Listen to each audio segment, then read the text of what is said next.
We have with us in the studio Mr. Narayana Murthy. He is the founder and mentor-in-chief of Infosys, India's second largest software company. Infosys was founded in 1981 with a capital of $250, and today Infosys market capitalization is about $22 billion. So Mr. Murthy, welcome. Thank you very much. It is a great pleasure to have you on our campus and to answer some questions about the developments in India. First of all, Infosys has become a kind of iconic institution in India, but in the course of a very short time, 25 years, it has risen to the top. How do you account for this meteoric rise of Infosys in the context of India? Well, you're right. We celebrate our 25th year this year. In fact, on 2nd July 2006, we would have completed 25 years. First of all, I must say God has been very kind to us because, as Louis Pasteur said, when God is shy to announce His presence, He comes in the form of chance. Having accepted that, let me say this.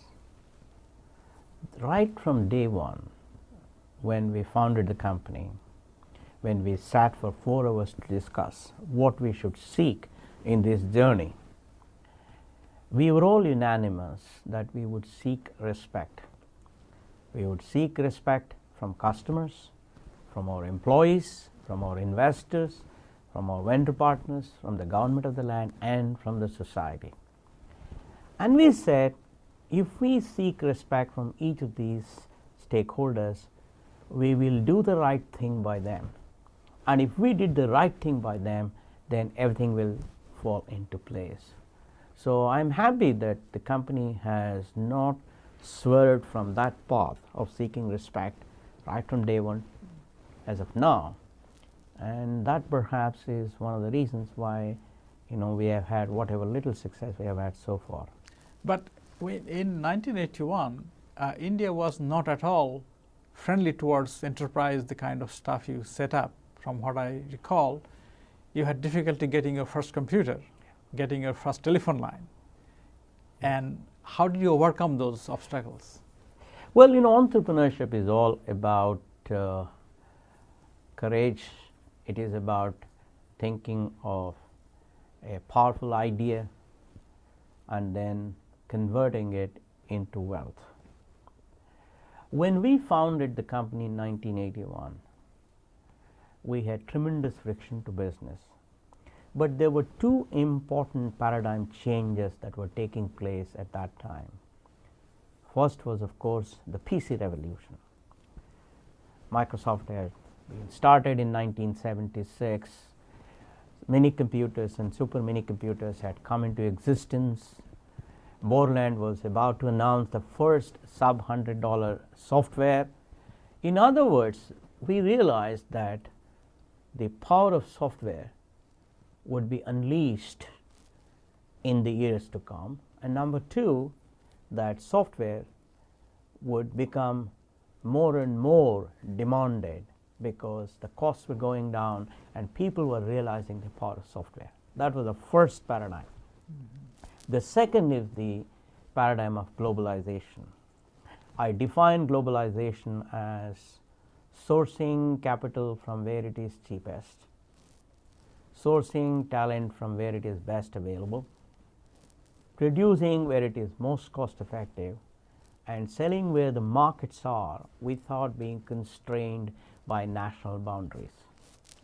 Now, this we realized was a unique opportunity for countries like India to leverage the power of the availability of English speaking technical talent to produce powerful software for the global market, and thanks to these two paradigms, I think Infosys took off, though the first 10 years we had tremendous friction to business. And thanks to the economic reforms of 1991, Infosys took off from 1992. Just to give you a data point, between 1981 and 1992, we grew our revenues from $130,000 in 1981-82 to about $1.6 million in 1992. But between 1992 and 2006, we went from $1.6 million to $2.15 billion. In other words, we grew by a factor of approximately about 1,300 times in the second half, that is approximately about 12, 13 years, as against 10 times in the first 10 years. In fact, you mentioned the 91 reform. 91 crisis, in March 91, India was left with a total foreign reserve of $1.2 billion, which is worth 2 weeks of import. Yes.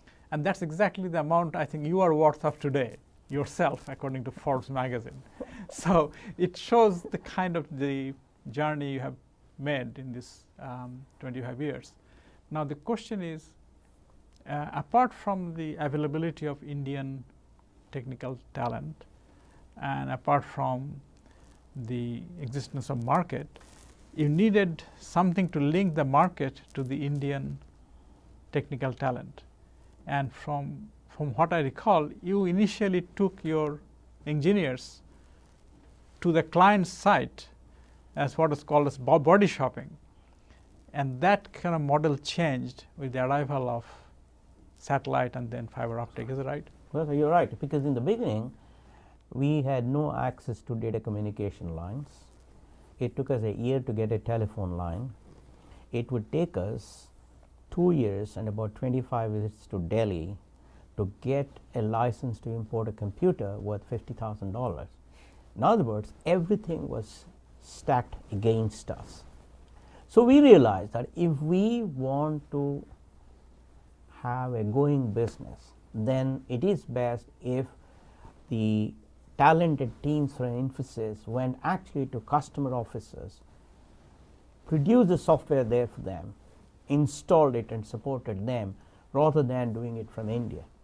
But you know, I must say that all of that changed in a dramatic manner with the economic reforms of 1991, because Dr. Manmohan Singh did, you know, at that time he was the finance minister, now the prime minister. He did a few things which are remarkable. One, he removed licensing, which meant that we did not have to go to Delhi and wait in the corridors to import anything. Today, government is not the bottleneck. It's just that we have to finalize what we want to buy and we buy it quickly. Second, he introduced current account convertibility. Till 1991, we couldn't set up offices abroad, we couldn't travel easily, you know, we couldn't hire consultants in quality, brand equity, etc. from abroad, etc. All of that got changed when he introduced current account convertibility. Third, he abolished the office of the controller of capital issues. This is an officer who determined at what price we would have our IPO.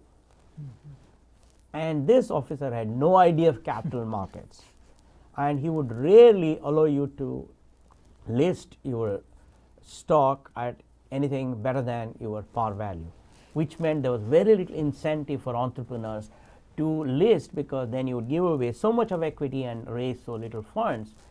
On the other hand, when Dr. Manmohan Singh said, look, you can decide the price at which you want to have your IPO in consultation with your investment bankers, then all of us realized that we would get the fair price from the market. Market was going to be the determinant.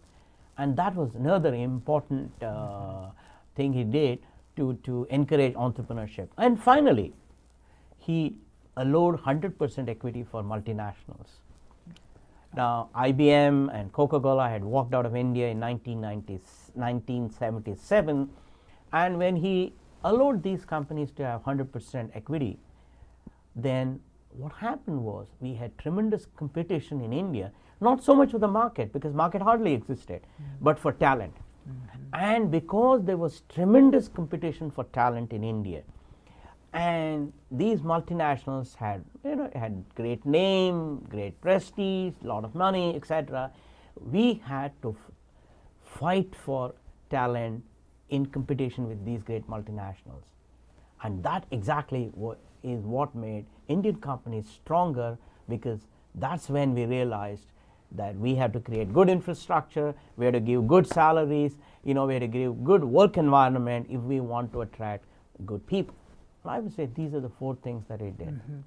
Now, since India has now become kind of leader of outsourcing in the world, but what are the challenges you see India faces in maintaining its leadership?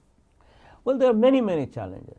First, we have to move up the value chain, which means we have to enhance our per capita revenue productivity. I always say that just as the per capita GDP is a good index of the development of a nation, per capita revenue productivity is a good index of the growth of a corporation. So we have to enhance our per capita revenue productivity. To do that, we have to become more and more relevant to our customers' business, and we have to have greater and greater impact on that, which means we have to learn to provide more and more end-to-end business solutions, leveraging technology. That's one. In other words, we have to do more of consulting, we have to do more of systems integration, etc. Second, we have to handle scalability. Scalability in terms of number of customers, scalability in terms of number of employees, scalability in terms of physical infrastructure, technological infrastructure, etc., etc. For example, today we have about 52,000 employees. We have about 55,000 node network. We have to train about 20,000 people in a year. We have recruited 300 people from the colleges in the US. Now we are taking them to Mysore for a 9-month-long training program. This is the first time in the history of India that a set of 300 employees who will work in the United States are going to India for a training of 9 months. So these are all, the scalability is another challenge. Third, I think ability to work in multicultural teams is another important challenge. Fourth, I would say that we need to create better infrastructure in the cities, because that's where all our operations are. Fifth, I would say we have to enhance our brand equity, because we have to get to more and more hundreds of millions of dollars of projects, more and more maybe $1 billion of outsourcing projects, etc., etc. Because so far India's Infosys kind of is somewhat apart, but a lot of other IT enabled companies are using basically cheap labor, educated cheap labor to leverage India. Is that something sustainable? I have a slightly different view on that. At the end of the day, business is all about bringing better value for money. As economists say, price is what you pay, value is what you get, right? So if for $1 we can give our customers better value for money, one way of looking at it is better value for money, another way of looking at it is cheaper. So be it. As long as we are able to satisfy our customer needs better and better and better, it doesn't matter. So I don't look at it as providing things cheap, I look at it as providing better value for money. Yeah, no, I think what I meant was that cheap labor would increasingly other countries will be able to offer as well. So no, I think India has some unique advantages. We are a nation of billion people. We produce anywhere from 3.5 to 4 million graduates every year. We produce 450,000 engineers. We produce about 300,000 masters in computer applications graduates, and all of that is getting enhanced year after year after year. And at the end of the day, let's remember, if we have to solve the problem of poverty in India, the only way we can do is by creating more and more jobs. And if you want to create more and more jobs with good disposable income, then you need to expand in sectors like this. So, But there again, I think the population of India, vast majority are in the villages. sure. And so, and education is still very poor. In fact, Sure. India is still Sure. 40% Sure. illiterate. Sure. So, what do you see? Looking beyond your own IT domain, for India as a whole, what do you think should be India's strategy for? Well, you know, I believe that we have to do more of many things. We have to expand the software industry because there is considerable opportunity in the global market. Second, we have to focus on low-tech manufacturing because that's how we can create large number of jobs for the masses of India who are semi-literate or in some cases illiterate. So we have to focus on low-tech manufacturing too and create perhaps anywhere from 10 to 15 million jobs a year for the next 10 years. And that cannot be done by the software industry alone. It has to be done perforce by focusing on low-tech manufacturing. Your company has moved to China. Yeah. What's happening with China? What are you doing there?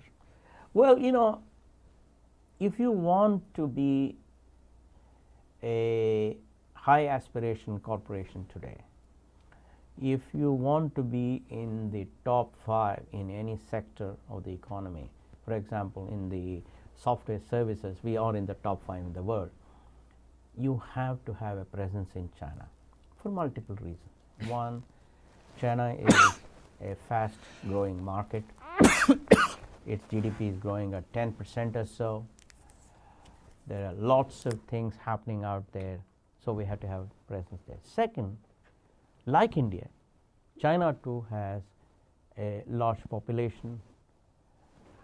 There is good technical talent out there, and as we keep growing in revenues, we have to leverage the talent in China. Third, there is a large Chinese diaspora in Southeast Asia and East Asia, etc. And Japan, you know, is very near Dalian in China, so you can service Japanese clients from northern part of China. So looking at all these things, I think China is an important piece in the jigsaw puzzle. The rapid growth of outsourcing is very good news for a country like India or China. Sure. But one sees an increasing concern in Europe and the United States of white-collar job leaving the country and going outside. Do you see this could be a drag on your business?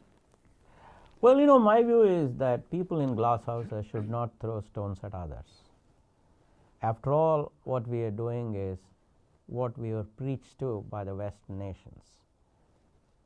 My European friends, my American friends told me umpteen times in 80s how India should become more and more open, how India should open up its borders, how India should reduce its tariffs, how it should allow competition from multinationals, etc. I agreed with all of them, and all that we are doing is we are implementing the ideas that they have been propounding.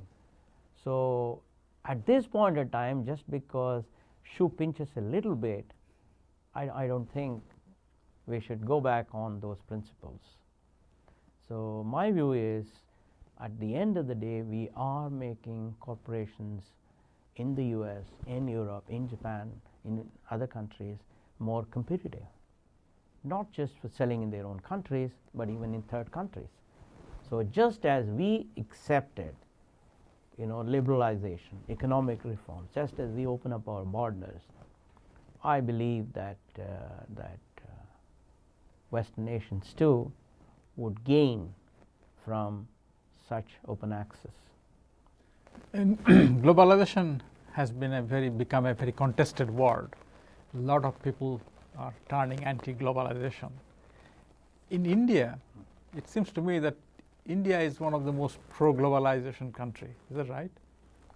I would think so, because remember that we have a coalition government which is supported by communists.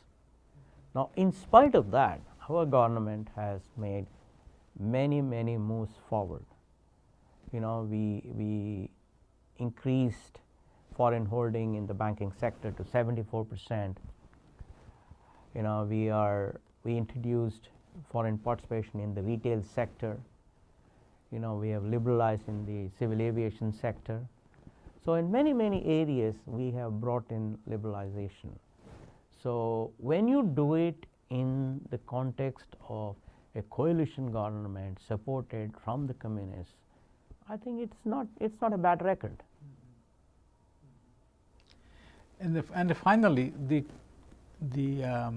outsourcing, which started as essentially software services or back office work being sent outside of Western Europe and America, is now becoming a global model. I think recently an article in the Foreign Affairs by former CEO of IBM, he talks about MNCs being replaced by a new model of companies which he calls globally integrated enterprises. And is this a trend that you see from your perspective going to touch other sectors of industry? You know? Oh, absolutely, absolutely. For example, at Infosys itself, you know, we have a program called Infi Plus, Infosys Phase 2. And what we are trying to do is to bring the power of globalization, the global delivery model, into areas outside of just software. Consulting, for example, systems integration, equity research, you know, customer service. In all these areas, we are bringing the power of globalization. We are leveraging the strength of talent in India. Now, for example, another friend of mine is starting an enterprise to maintain aircrafts. He feels that India would be the right place to maintain aircrafts because that people would get best value for money, and aircrafts from all over, you know, Asia and perhaps some parts of Europe, and at some stage from the US too, could be maintained, you know, from India or from some other part of the world too, but focused, you know, from the talent available from India. Yeah, that reminds me that one of the things that Infosys, I think, has done is not just write codes, but for business purposes, but many industrial or other operations, they are coming to you for solutions to their problem, right? Sure. So your employees include not just code writers, but people, experts from different fields. Oh yes.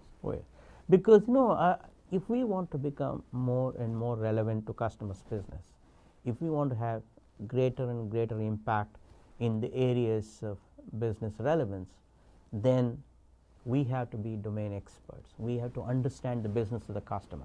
So our focus has been to enhance the market readiness of our people in the domain knowledge. In fact, we have several initiatives in this area. We encourage our people to get certified by industry associations, you know, at different levels. For example, we have Retail 101, Retail 201, Retail 301, Banking 101, etc., etc. With the result, our people over a period of time will become more and more business domain knowledge ready. So it is more of a consulting company than just a software provider. Yeah. Well, Mr. Murthy, thank you so much for your time. Thank you very much.